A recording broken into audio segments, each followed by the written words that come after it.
want me to introduce you or introduce yourselves? Or? Okay, just to introduce what we're doing. Winifred, who's actually both of these ladies are Ronnie's. Ronnie's is a girl's name, it's not just a boy's name. There aren't 12 of us. So Winifred runs monthly, I think it's Winifred, Fireside Chats, where she interviews entrepreneurs, people that have started businesses, and go through their stories with them, and they're fascinating. And I would say to anyone, tune in to these Fireside Chats, these monthly Fireside Chats. Jo is running one of our communities for aspiring female founders.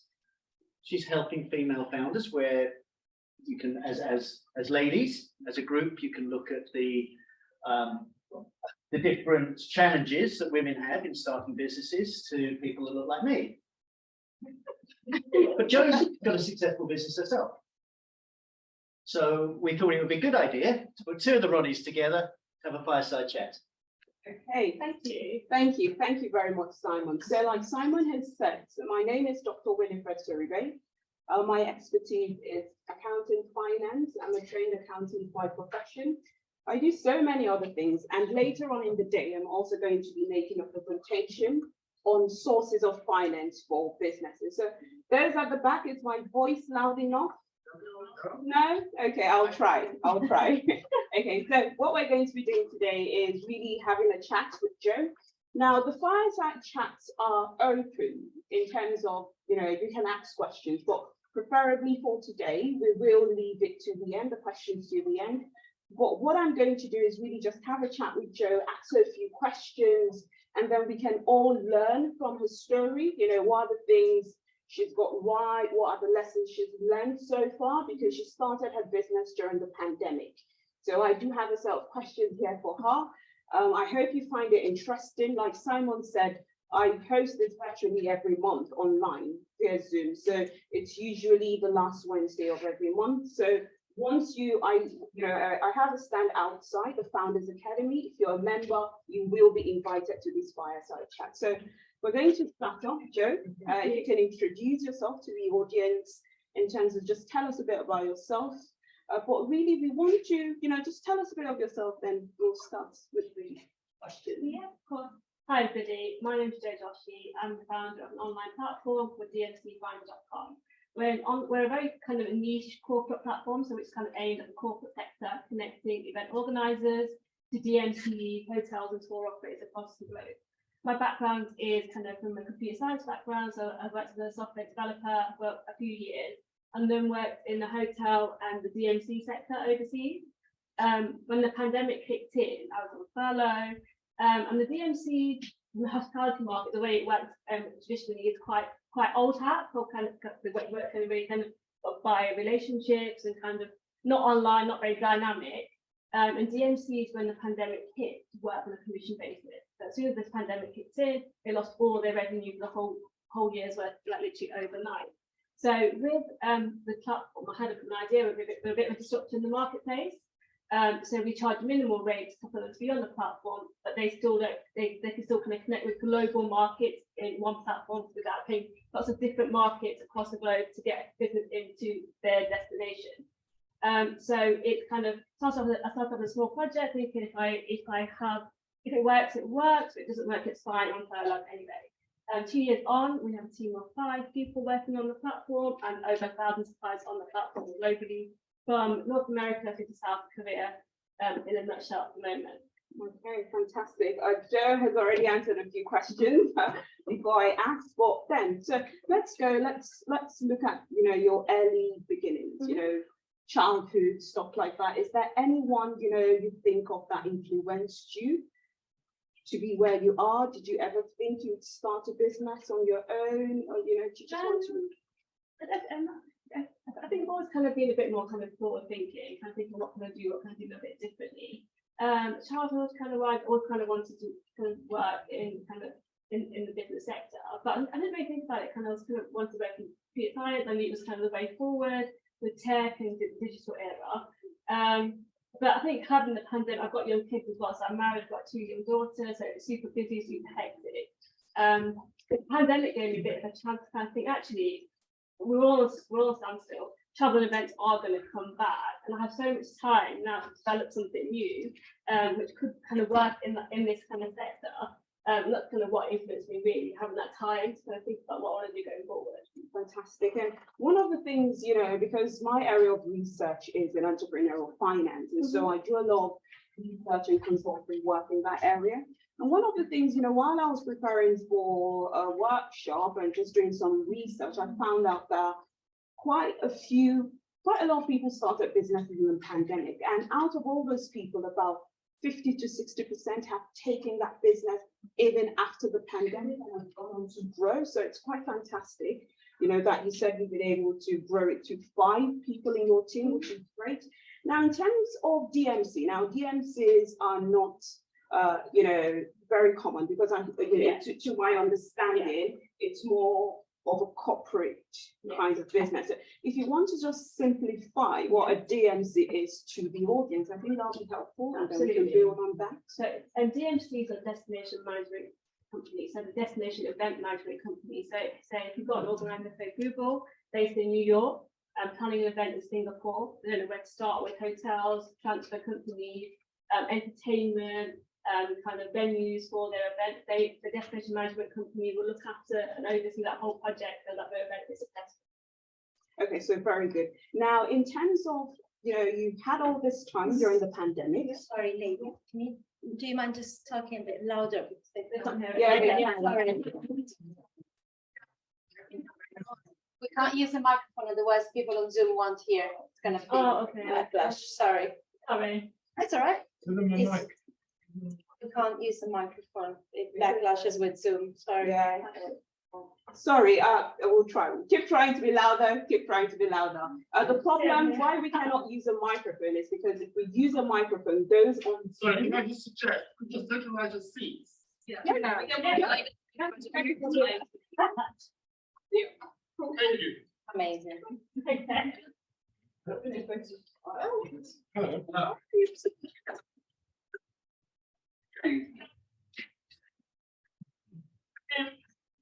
Actually, no.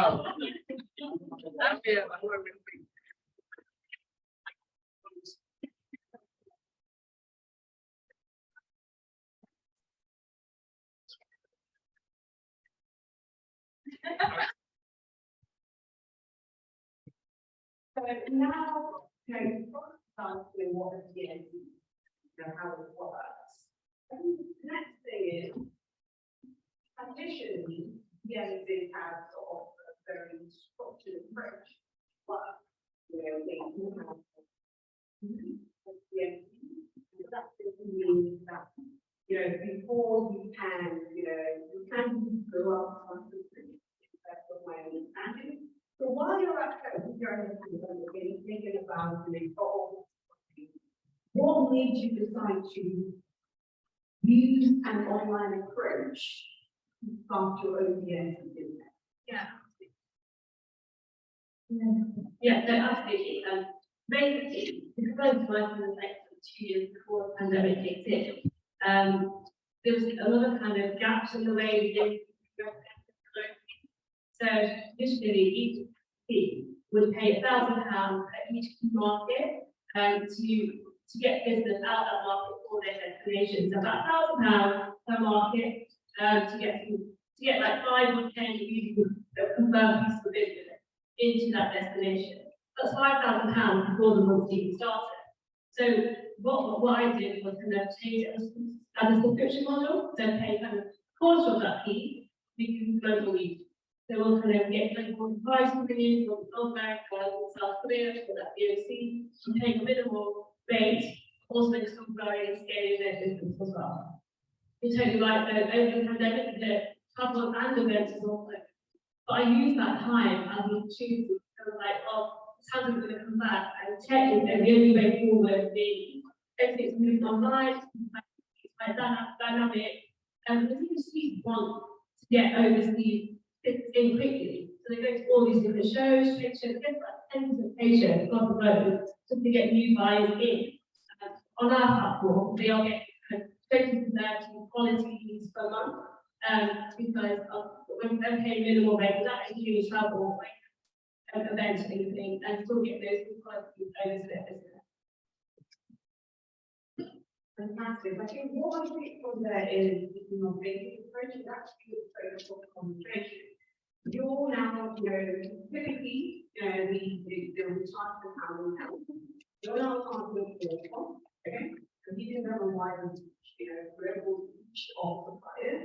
And so that's how you differentiate and stuff. Now, all of that, what else, you know, what else do you do? We're going to, you know, well, a lot of, you know, customers engage with or get the reach that again. I think what I'm focusing on there is your revenue too. So we've seen that very practically happen. What else, you know, have you been able to do? Yes. Yeah, so definitely, so now kind of going more clients, so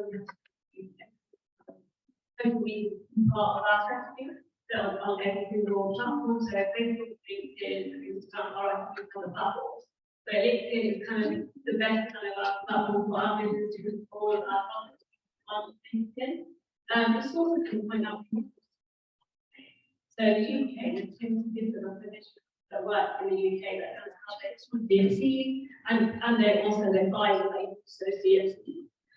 So when I got that, I kind of each every single one of those DMC, I got each of them kind of hateful and they like on that business. It's so small for the event sector of every day there's video, so everyone talks to each other, everyone kind of connected. So I had to go through quite a few challenges for us to became a kind of business because there's a lot of kind of negativity to the market. And so before I come to the negative side, I'm just looking at, you know, whether I'm posting quite much on LinkedIn and you post that in that on this month, you know, that 10 times more than what I building that visibility for business, what are the stuff you have got there to gain that kind of visibility on that? I think the key thing is to develop and so then take off. We post on social media on a daily basis, 50 times a day. We have a schedule that we post on and different things that we do every month. We have to do it every single day. It's not every day. So keep going daily and making sure that we're prepared because we're trying to do it. We're trying to go forward so this year all the time. Also involving the clients as well. So we want the idea to be or we share the marketing, share them in, tag them into also kind of getting the visibility on their platforms as well. So it's kind of really fantastic. Now, in terms of, you know, when you think about being a disruptor, you know, there's always that challenge of, you know, people, you know, trying to make things. And I remember one of the and, you know, one of the things is that people, you know, they do sugar. So, you know, when there will be a lot of you know, there's also some I think in you know, experience, we like to get sense of legal, you know, action against the business. Now, how do you manage this all the negativity kind of the business? It might not be as dramatic as the other thing, but all that things take and how do you manage?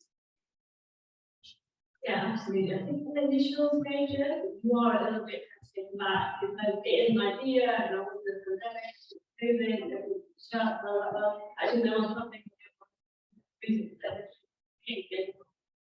but I think what's actually going to be actually the idea how to kind of about it's quite an ability and it's possible. That kind of gave me more actually there isn't like this can't work. There's things in the marketplace for the energy finder. But initially it was very much a think about it. Should I go ahead? Still bit fine, still sharp, worth things like the campus, when the well known things again. We can print everyone. Fantastic. Now, you're starting with the pandemic where you know, about, what it's going to be like, people, scared and all that kind of stuff. How do you manage the anxiety around the internet everywhere?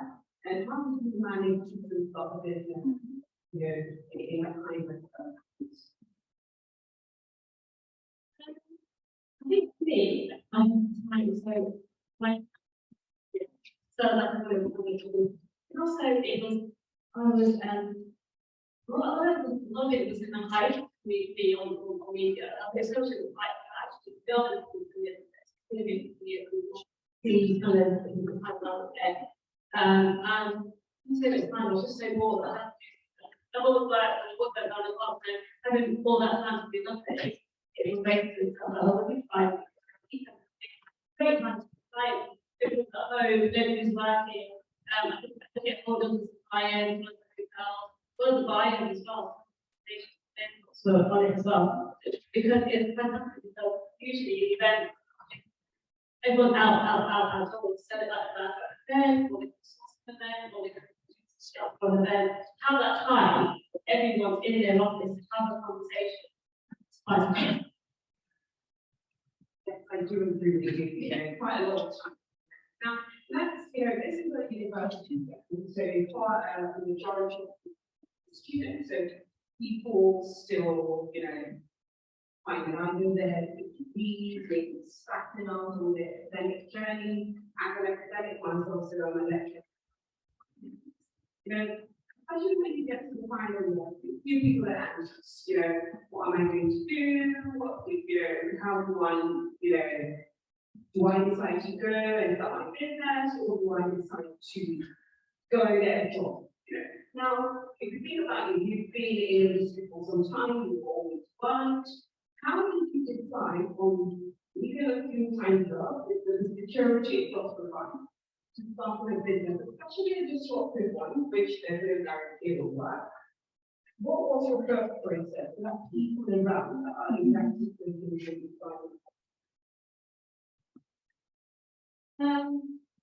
I think that thing is to make sure you execute it and make sure they do that their history, but you have an idea and you believe what it's on there.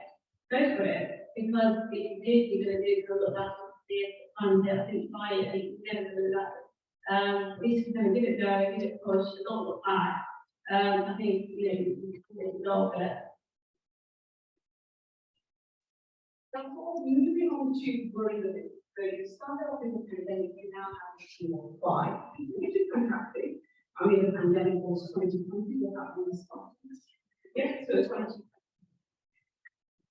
So now, it's 2 years, you have, a team of 5, the business growth, you have global suppliers on your platform. What are some of your growth strategies in terms of what some of the strategies they're employing? So one we know is low cost.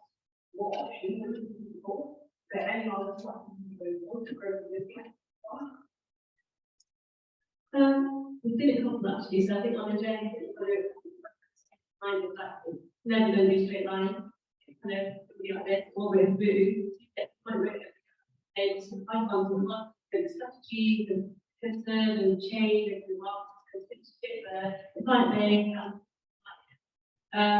So I think for me, I'm using a bit flexible, so we're going to change with it, but confident, and the price point is obviously price still kind of key.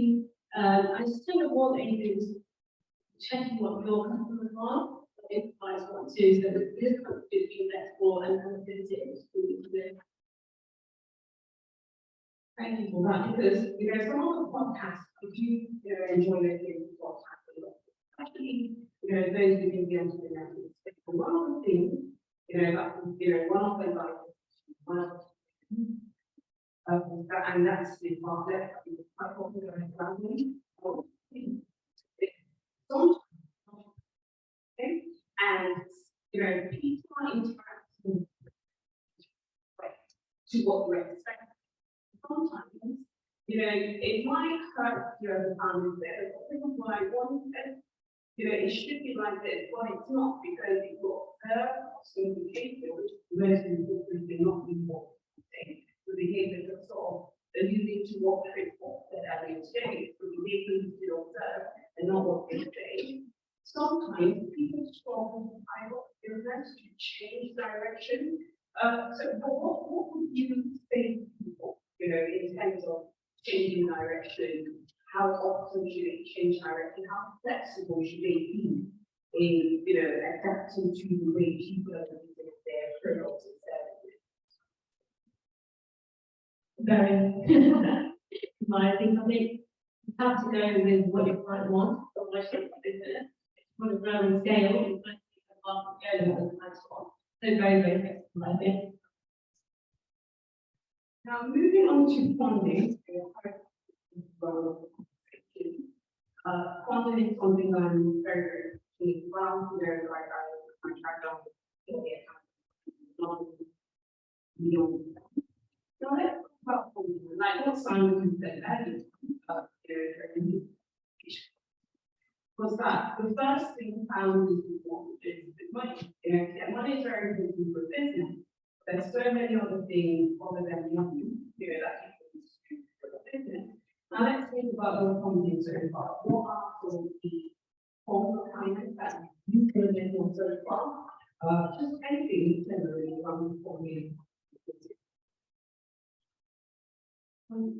We are an online business, so our kind of so which is quite handy. I've actually used the one business plans. Okay. But we obviously in anywhere that we really push back into the business to grow it daily and that kind of taking that piece and any kind of salary out of it. So we want to grow it, we want to stay in it, and we want to feel satisfied in we can hard work it and grow it to the next level. So if that comes in, we can push it right back in to grow the scale. And I think what's very important is what you said is not to get any salary. So ultimately it's just being everything that is on going back into the business. Very important for people to know. But that's why, you know, and you know, when I talk about careers, I always say it's good to have a job, you know, and maybe not a full-time job, something that brings steady income, because the business itself will take a bit of time, it will need a lot of sacrifice for it to really get to the stage it is. So you don't expect to start a business right away. You can sometimes have a lot of long to do. You might get lost, but what is the business can be profitable? When you're starting a business, you're not starting it with the intention of you will get paid right away. And it's very good that you sort of highlighted the fact, not of that, people are able to pay, but it's not very common, and it's always good to have some backup. You know, some form of sense, just like what you said, you know, being able to cover your bills, just the basics. Now, finally, you know, you round off with a female family. In one female family's community, one family. And, you know, when you think about the responsibility of your mom, you've got 2 kids, you've got this business to have first, you've got that support to entrepreneur, because so many things to do. How do you find the balance? How do you manage to put this together? Maybe miles and crazy. Yeah, but I think it's kind of it's managing your time really, and kind of making sure it's got maybe not to do without money and stuff, but things that managing my time. So I know a lot of stuff too. That's 51 time kind of work that. But it is busy and it isn't I have to make sure that you go in the stage, it doesn't work very better. I think also family support as well, that we're not just doing everybody together. So you have to make sure like your family understand what you're doing in the bigger picture, not now. It's kind of mutually working for. And it can just come together, but it's a lot of hard work. A lot of effort, but it just works. It just pay off in the end. Great, thank you very much. So, very much. Because I think I want to talk about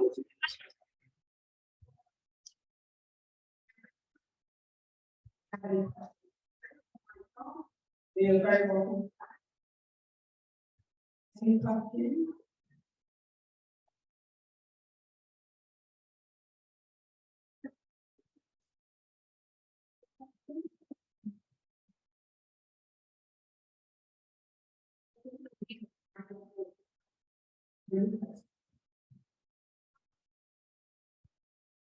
I'm going to be able to partner up, so for businesses that are looking. So these are businesses that are looking to, so take an example, you are, going to give an example of what you're going to get. You want to take to employees somewhere, maybe team up together. And you're looking for, for example, you've never been to a big team, and you need people to identify, to do all that kind of stuff, so that's what,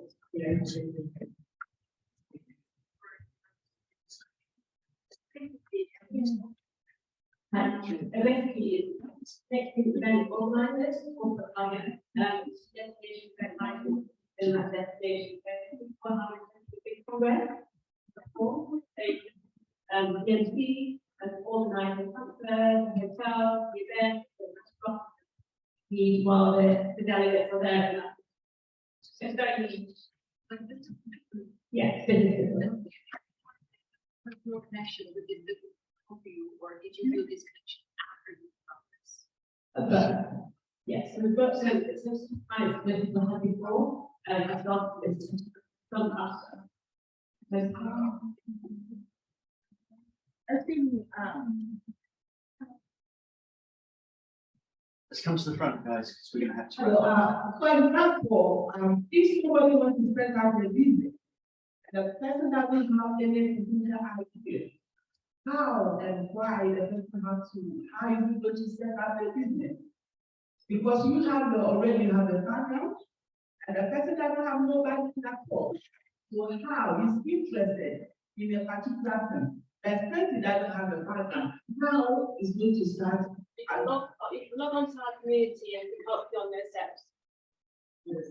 Basically, so you're totally right. So I've had a few issues with that, with the digital, the tech side, and the digital marketing side as well, where you connect with lots of different marketing companies and they don't understand your brief or what you want to do and how to grow it. So it is a bit of a journey, but we can definitely help on our community with those next steps for female founders, how to kind of connect with the right companies that are going to help you set up your business. That's We're why going to have to finish now. Sorry. Okay. Sorry.